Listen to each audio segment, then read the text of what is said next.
साथियों, प्राचीनतम यूरोपियों के रंग के बारे में प्रोफेसर रिप्ले निश्चित रूप से कहते हैं कि वे काले थे।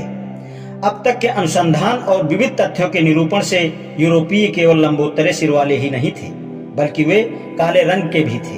हमने दक्षिणी फ्रांस में प्रागैतिहासिक जाति को मगनों का अस्तित्व सिद्ध किया है, जिनके बाल काले और आंखें आकर्षक हैं, और हमने पाया है कि इन कृषकों में काले बाल और आंखें बड़ी बड़ी हैं, और ब्रिटिश आइल्स और स्कॉटलैंड के ताम्रवर्णी लोगों से समानता की है, जो ब्रिटेन की प्रागैतिहासिक जातियां हैं। इतना ही नहीं, गरफागनाओं से भी समानता है, जहां उत्तरी इटली की प्राचीन लिगुरियन जाति के वंशज मिलते हैं। ये मानव समानता काले हैं। अतः सामान्य सिद्धांतों और स्थानीय विवरण के संदर्भ में से यह स्पष्ट है कि यूरोप की पूर्ववर्ती जातियां निश्चय ही अश्वेत थीं, और वे मेडिटेरियन थीं, न कि स्कैंडिनेवियाई।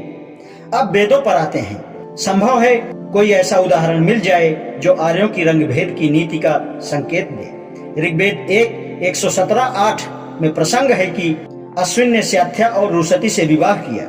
स्याथ्या काली थी और रुसती गोरी। ऋग्वेद 1:117-5 में अश्विन की स्तुति कुंदन बरड़ा वंदना के उद्धार के लिए की गई। ऋग्वेद 9:3-9 में एक आर्य ने पिशांक रक्ताभ ताम्रवर्ण वाले गुड़ी पुत्र के लिए देवताओं की आराधना की। इन उदाहरणों से यह सिद्ध होता है कि आर्य वर्ण भेद के समर्थक नहीं थे। वे ऐसा क्यों करते? उनकी अनेक जातियां थीं जिनका रंग अलग अलग था, जैसे ताम्रवर्ण, श्वेतांग, श्यामल आदि। दशरथ के पुत्र राम और यदु के वंशज कृष्ण को श्याम वर्ण दिखाया जाता है, वे आर्य थे। ऋग्वेद के अनेक मंत्रों के सृष्टा ऋषि दीर्घात्मा थे, वे श्याम के थे। ऋग्वेद के मंत्र 10:31-11 के अनुसार महान ऋषि कण्व भी श्याम वर्ण के ही थे। अब अंतिम पहलू वर्ण शब्द के अर्थ को लेते हैं। सबसे पहले हम यह देखेंगे कि ऋग्वेद में इसका प्रयोग किस अर्थ में किया गया है। ऋग्वेद में वर्ण शब्द 22 बार आया है। इसका प्रयोग उषा, अग्नि, सोम आदि आराध्यों के रूप, स्वरूप या रंग के अर्थों में 17 बार किया गया है। देव आराध्यों के लिए प्रयुक्त होने के कारण यह अनुमान लगाना श्रेयस्कर नहीं होगा कि वर्ण शब्द को ऋग्वेद में मानवों के लिए कब प्रयुक्त किया गया। ऋग्वेद में 4-5 बार इसका प्रयोग प्राणियों के लिए किया गया है। देखिए, ये मंत्र हैं 1:104-2, 1:179-6, 7:12-4, 3:34-5, 9:76-2।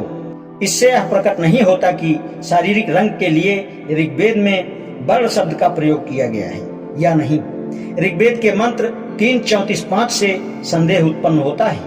इसकी व्याख्या विन्यास शुक्ल वर्ण का वृद्धि श्लेष अलंकार। एक अर्थ तो यह है कि इंद्र ने उषा को अपने प्रकाश से शुक्ल रंग की वृद्धि अर्थात प्रकाश की वृद्धि के लिए आदेश दिया, और दूसरा अर्थ यह है कि शुक्लांगों की संख्या में वृद्धि।